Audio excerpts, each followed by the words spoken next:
नमस्कार दोस्तों, स्वागत है आप सभी का आपके अपने यूट्यूब चैनल ऑब्जेक्टिव सेंटर पर। जैसा कि दोस्तों यहाँ पर आप लोग देख पा रहे हैं, ये हमारा एनपीसीआईएल का पेपर है दोस्तों। और अगर जो भी स्टूडेंट ऐसे हैं जो कि आईजीसीआर का पेपर देने जा रहे हैं तो उनके लिए काफ़ी हेल्पफुल होगा। और बार का पेपर देने जा रहे हैं या फिर न्यूक्लियर फ्यूल कॉम्प्लेक्स का या एनपीसीआईएल का, तो इन सभी का एग्जाम पैटर्न और सिलेबस सेम होता है। और ये जो हमारा पेपर है दोस्तों, ये हमारा 2018 का पेपर है। उसमें देखिए साइंस और जीके के किस तरह के क्वेश्चन पूछे गए थे, आइए इस वीडियो में हम लोग देख लेते हैं। ठीक, काफ़ी इंपॉर्टेंट क्वेश्चन है। देखिए कि यहाँ पर 21 नंबर क्वेश्चन है, विच of the following gas is not found in air, यानी कि हवा में कौन सी गैस नहीं पाई जाती है। ऑप्शन है आपके सामने दोस्तों, यहाँ पर हाइड्रोजन है, ऑक्सीजन है, नाइट्रोजन है और हीलियम है। तो देखिए दोस्तों, जो गैस हवा में नहीं पाई जाती है वह है दोस्तों आपका हाइड्रोजन। हाइड्रोजन गैस दोस्तों आपका हवा में नहीं पाया जाता है। ठीक, तो यहाँ पर आपका ये आंसर करेक्ट हो जाएगा। जबकि ऑक्सीजन जो होता है दोस्तों आपका पाया जाता है, नाइट्रोजन और हीलियम, ये तीनों गैसें हवा में पाई जाती हैं। ठीक, तो यहाँ पर 21 का दोस्तों ए वाला ऑप्शन आपका करेक्ट हो जाएगा।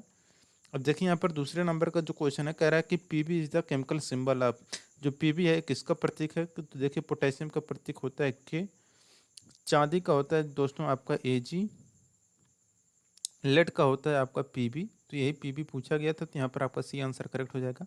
आयरन का होता है आपका एफई।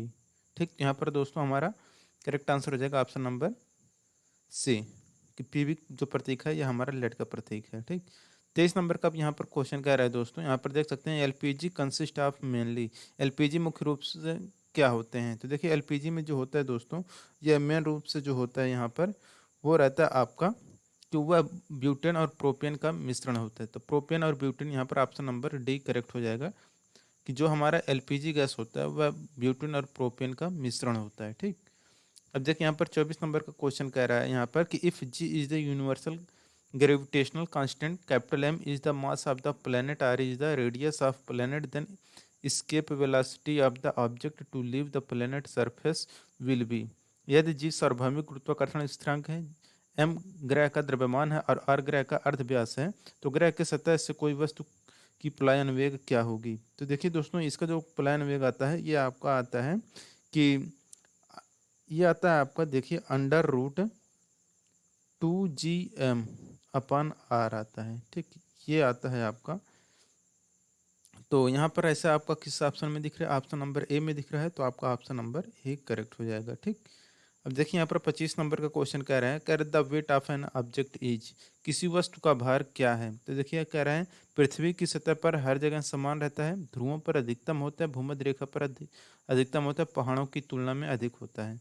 तो देखिए दोस्तों, यहाँ पर क्या है कि किसी वस्तु का जो भार होता है दोस्तों वह ध्रुवों पर अधिकतम होता है। ठीक, तो ध्रुव की बात करेगा दोस्तों, तो ध्रुवों पर अधिकतम होता है और भूमध्य रेखा पर आपका न्यूनतम होता है।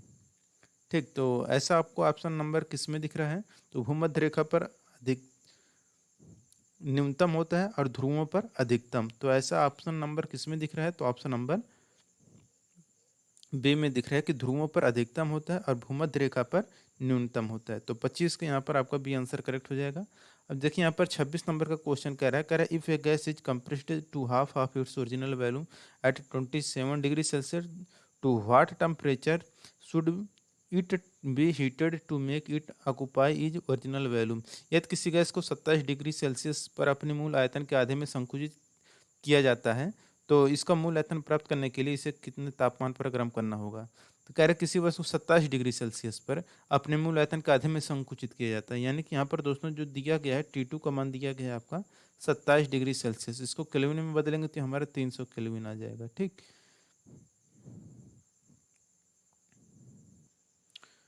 तो यहाँ पर अब आप लोग देख सकते हैं दोस्तों, यहाँ पर जो T2 का मान दिया गया है, T2 का मान यहाँ पर देख सकते हैं, T2 का मान यहाँ पर आपका हो जाएगा दोस्तों 27 डिग्री सेल्सियस, यानी कि आपका 300 केल्विन हो जाएगा। ठीक, क्योंकि इसमें सेल्सियस को हम लोग दोस्तों केल्विन में बदलेंगे तो 273 हम लोग जोड़ देते हैं। और यहाँ पर वॉल्यूम का मान देखेंगे तो V2 का मान कह रहा है आप आधे में संकुचित किया जाता है, यानी कि V/2 करने के लिए बोल रहा है। कह रहा है यहाँ पर जो मूल आयतन प्राप्त करने के लिए, यानी कि V1 का जो मान है V मान लेते हैं, तो कह रहा है इसके लिए T2 का मान क्या हो, T1 का मान क्या होगा।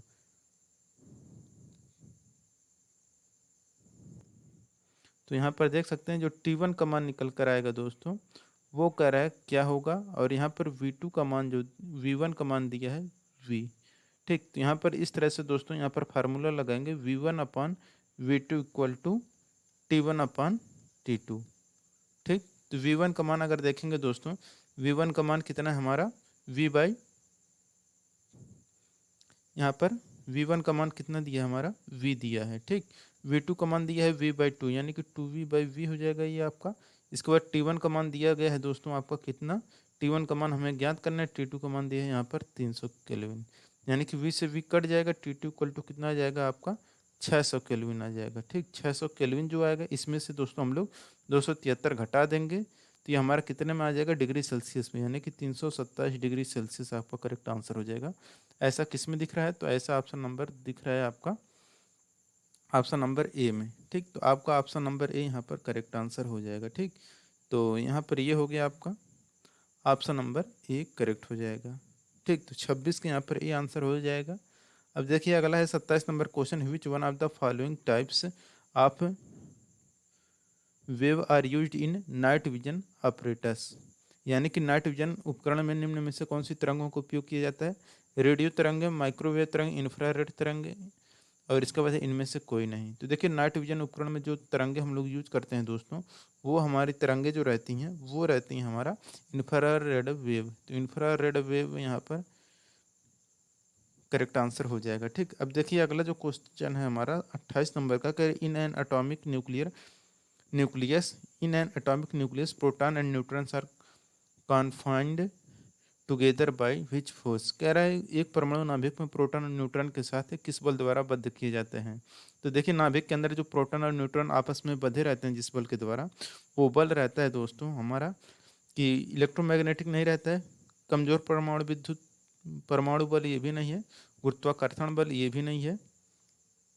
ठीक, तो ये आपका रहता है दोस्तों आपका इनमें से कोई नहीं हो जाएगा। आपका 28 का डी आंसर करे काम यहाँ पर हो जाएगा। यहाँ पर नाभिकीय बल काम करता है। ठीक, तो नाभिकीय बल हो जाएगा, नाभिक के अंदर नाभिकीय बल कार्य करता है। ठीक, तो ये आपका डी आंसर करेक्ट हो जाएगा। 29 नंबर क्वेश्चन है, an object of mass of 10 kg is moving at a velocity of 3 metre per second, the kinetic energy of the object is in joule. 10 kilogram द्रव्यमान के एक वस्तु 3 मीटर पर सेकंड से चल रहा है, वस्तु की गतिज ऊर्जा जूल में कितनी होगी। तो देखिए गतिज ऊर्जा होता है आपका 1/2 mv² होता है। तो यहाँ पे इस फार्मूले से हम लोग सॉल्व करेंगे। 1/2 m का मान दिया है 10, इसको v का मान दिया है दोस्तों यहाँ पर 3 का स्क्वायर यानी कि 9 हो जाएगा, यानी कि 2 से इसे काटेंगे तो 3 3 9 5 45 यानी कि 45 जूल आ जाएगा, यानी कि आपका 29 का बी आंसर आपका यहाँ पर करेक्ट हो जाएगा। ठीक, अब देखिए अगला जो क्वेश्चन है दोस्तों, अगला क्वेश्चन हमारा 30 नंबर का, विच of the following is not the characteristics show by hydrogen, निम्नलिखित में से कौन सा हाइड्रोजन द्वारा दिखाया गया गुण नहीं है। कह रहा है इट बर्न्स इन एयर, यानी हवा में जलते या दहन का समर्थन करता है, या आसानी से फ्लोराइन और क्लोरीन के साथ जुड़ जाती है, या हाइड्राइड बनाने वाली लगभग सभी वस्तुओं के साथ जुड़ती है। तो देखिए दोस्तों हाइड्रोजन द्वारा जो दिखाया गया गुण नहीं रहता है, वो रहता है कि यह दहन का समर्थन करता है। तो हाइड्रोजन दोस्तों यह इट सपोर्ट्स कंबस्चन, यह दहन का समर्थन करता है। दहन का समर्थन करने का कार्य दोस्तों आपको जो करता है वह ऑक्सीजन करता है। ठीक, तो ये हो गया दोस्तों आपका 30 का बी आंसर करेक्ट आंसर हो जाएगा यहाँ पर। ठीक, अब देखिए यहाँ पर 31 नंबर क्वेश्चन है, यहाँ पर कह रहा है यहाँ पर कि the speed of light with rise in the temperature of the medium, माध्यम के तापमान में वृद्धि के साथ प्रकाश की गति क्या होती है। देखिए माध्यम के तापमान में वृद्धि के साथ जो प्रकाश की गति होती है दोस्तों वह परिवर्तित नहीं होती है। तो 31 के यहाँ पर आपका करेक्ट आंसर हो जाएगा ऑप्शन नंबर डी। ठीक, तो माध्यम के तापमान के वृद्धि के साथ प्रकाश की गति पर कोई प्रभाव नहीं पड़ता है, लेकिन अगर यहाँ पर दोस्तों अगर यही बात कर दिया होता प्रकाश की गति की ना जगह पर यहाँ पर ध्वनि की बात किया होता दोस्तों, तो टेम्परेचर बढ़ाने पर ध्वनि की जो गति होती वह बढ़ जाती। ठीक, तो ये हो गया आपका दोस्तों करेक्ट आंसर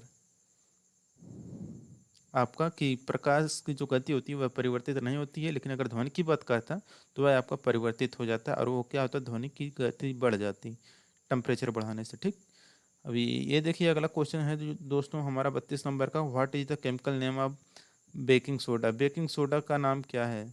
तो देखिए बेकिंग सोडा जो होता है दोस्तों वो हमारा होता है खाने वाला सोडा, यहाँ पर इसी को बहुत से लोग बोलते हैं। तो यहाँ पर सोडियम बाई कार्बोनेट, तो ये होता है NaHCO3। ठीक, ठीक। तो ऑप्शन नंबर सी यहाँ पर आपका करेक्ट आंसर हो जाएगा, सोडियम बाइकार्बोनेट। तो 32 का यहाँ पर आपका सी आंसर करेक्ट हो जाएगा। अब देखिए 33 नंबर क्वेश्चन है, water has maximum density at which temperature. पानी का कितने डिग्री सेल्सियस तापमान पर अधिकतम घनत्व प्राप्त करता है। तो देखिए -4 डिग्री सेल्सियस के तापमान पर जो पानी का घनत्व होता है वह अधिकतम होता है। लेकिन अगर यहीं पर कभी कभी पूछेगा अधिकतम घनत्व, तो कभी कभी यहाँ पर कह देगा न्यूनतम आयतन। ठीक, तो न्यूनतम आयतन की अगर बात करेगा तो भी आपका क्या हो जाएगा, -4 डिग्री सेल्सियस। तो -4 डिग्री सेल्सियस पर पानी का घनत्व जो होता है अधिकतम होता है, तथा जो आयतन होता है वह न्यूनतम होता है। ठीक। अब देखिए अगला जो क्वेश्चन है दोस्तों, वह हमारा 34 नंबर क्वेश्चन है। कह रहा है the most important ore of the aluminium is. Aluminium का सबसे महत्वपूर्ण अयस्क क्या है। तो गैलेना जो होता है दोस्तों, ये हमारा पीबीएस होता है, ये हमारा लेड का होता है। और देखिए यहाँ पर बॉक्साइट होता है Al2O3 होता है। तो यही है हमारे एल्युमिनियम का अयस्क बॉक्साइट। यहाँ पर ऑप्शन नंबर 34 का डी आंसर करेक्ट हो जाएगा। 35 नंबर क्वेश्चन है, when a light passes from one medium to another medium which one of the following does not change. जब प्रकाश एक माध्यम से दूसरे माध्यम में गुजरता है तो निम्नलिखित में से क्या परिवर्तित नहीं होता है। तो देखिए जब प्रकाश एक माध्यम से दूसरे माध्यम में गुजरता है तो जो प्रकाश की आवृत्ति होती है दोस्तों, यानी कि फ्रीक्वेंसी होती है, वह चेंज नहीं होती है। ठीक, तो यहाँ पर आपका ऑप्शन नंबर बी करेक्ट हो जाएगा। 36 नंबर का क्वेश्चन यहाँ पर कह रहा है, a pendulum is taken to moon its time period will. चंद्रमा पर एक दोलक ले जाया जाता है, इसकी समय अवधि क्या होगी। तो देखिए जब चंद्रमा पर एक दोलक ले जाया जाता है तो इसकी जो अवधि होती है दोस्तों वह इंक्रीज करती है। ठीक, क्योंकि आपको पता होगा टी इक्वल टू क्या होता है, अंडर रूट L/G होता है। ठीक, तो जब चंद्रमा पर लेकर जाएंगे तो आपको भी पता होगा कि जो जी का मान है पृथ्वी की तुलना में ज़्यादा है। तो ये जब जी का मान हम लोग G/6 रखेंगे तो G/6 होता है वहाँ पर। ठीक, तो यहाँ पर 6 हम लोग जब करेंगे तो ये अंडर रूट 6 हो जाएगा। देख सकते हैं जी का मान रखेंगे, G/6 रखेंगे तो अंडर रूट 6L/G हो जाएगा। तो ये हमारे देखेंगे तो टी का मान क्या हो जाएगा, बढ़ जाएगा। ठीक, 37 नंबर का क्वेश्चन अभी यहाँ पर है, कह रहे हैं which stone bridge is use to accurate measurement of. Wheatstone bridge किसका सटीक मापन के लिए उपयोग किया जाता है। तो देखिए जो व्हिट स्टोन ब्रिज है इसका प्रयोग दोस्तों हम लोग प्रतिरोध मापन के लिए करते हैं। ठीक, तो यहाँ पर आपका करेक्ट आंसर हो जाएगा option number C. 38 number question है, to change the frequency of sound of a moving object with respect to observe known as. पर्यवेक्षक के संदर्भ में एक चलती वस्तु की ध्वनि की आवृत्ति में परिवर्तन के रूप में किसे जाना जाता है। तो ये जाना जाता है दोस्तों आपका डॉपलर इफेक्ट, यानी कि डॉपलर प्रभाव। करेक्ट आंसर हो जाएगा। 39 नंबर क्वेश्चन है, कर the Avogadro number is. Avogadro संख्या का मान कितना होता है। देखिए जो एवोगाड्रो संख्या का मान होता है वो होता है 6.02 एक 4 × 10⁻23 होता है। तो यहाँ पर 39 का करेक्ट आंसर हो जाएगा ऑप्शन नंबर बी। ठीक, तो ऑप्शन नंबर बी यहाँ पर आपका करेक्ट आंसर हो जाएगा। अब देखिए यहाँ पर 40 नंबर का क्वेश्चन कह रहा है दोस्तों, which of the following chemical is used for ripening of fruits. फलों को पकाने के लिए कौन सा रसायन उपयोग किया जाता है। तो देखिए दोस्तों फलों को पकाने के लिए हम लोग कैल्शियम कार्बाइड का प्रयोग करते हैं। तो 40 के यहाँ पर भी आंसर करेक्ट हो जाएगा। ठीक, आम का सीजन है दोस्तों, आप लोगों को पता होगा इस समय बहुत सी जगह पर कैल्शियम कार्बाइड से पकाते हैं। हालांकि अब ज़्यादातर केमिकल का यूज करते हैं। ठीक, वर्तमान समय में। अब देखिए तीसरा नंबर पार्ट जो आपका है यहाँ पर सामान्य जागरूकता का दिया गया है। सामान्य जागरूकता में यहाँ पर देख सकते हैं, यहाँ पर दिया गया हाल ही में म्यांमार से बड़ी संख्या में लोग देश छोड़कर गए। म्यांमार के उस राज्य का नाम थे जहाँ से इन्होंने देश छोड़ा। तो दोस्तों ये आपका 2018 का ये सब क्वेश्चन है। ठीक, 2018 का क्वेश्चन है। तो इस समय जब ये आया था क्वेश्चन उस समय आपका राखीन था। ठीक, ये 42 नंबर क्वेश्चन है कि बेल्जियम की राजधानी क्या है। तो देखिए दोस्तों बेल्जियम की जो राजधानी है वो है आपका ब्रुसेल्स। ठीक, इसके बाद 43 नंबर क्वेश्चन है, chief minister of Sikkim. Sikkim के सीएम कौन है। तो दोस्तों ये आपका क्वेश्चन पुराना हो चुका है। जब ये क्वेश्चन आया था तब ये थे दोस्तों पवन कुमार चामलिंग थे। ठीक, लेकिन वर्तमान में दोस्तों ये हो चुके हैं आपके प्रेम सिंह तमांग। ठीक, कौन है इस समय। तो प्रेम सिंह तमांग है। ठीक, तो इसे आप लोग याद रखिएगा। अब देखिए 44 नंबर का क्वेश्चन है दोस्तों यहाँ पर कि question being raised regarding Rafales deals between India and France, what is the Rafales basically. तो देखिए भारत और फ्रांस के बीच राफेल सौदे के संबंध में जो प्रश्न उठाया जा रहा है, मूल रूप से राफेल क्या है। तो देखिए दोस्तों, जो राफेल है यह आपका एक प्रकार का लड़ाकू विमान है, ठीक। अब देखिए 45 number question, name of the Thailand cave where its junior so Oscar team soccer team got trapped recently. Thailand के उस गुफा का नाम क्या है जहां इसकी जूनियर फुटबॉल टीम ने हाल ही में फंस गई थी।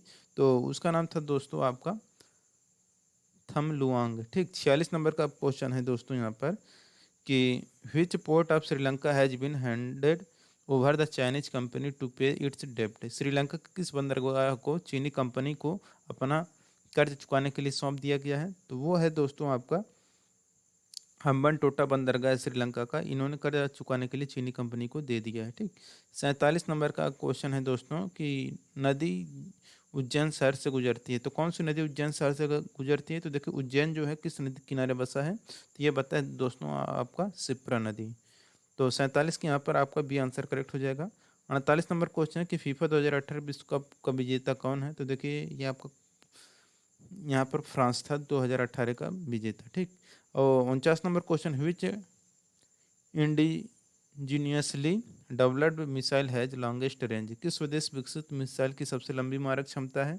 तो अग्नि की मारक क्षमता सबसे ज़्यादा है। 50 number question, where the headquarter of International Labour Organisation is situated. अंतर्राष्ट्रीय श्रम संगठन का मुख्यालय कहाँ पर है। तो ये है दोस्तों आपका जिनेवा में, ठीक। तो दोस्तों ये इंपॉर्टेंट क्वेश्चन थे जो कि 2018 में आए हुए थे एनपीसीआईएल में।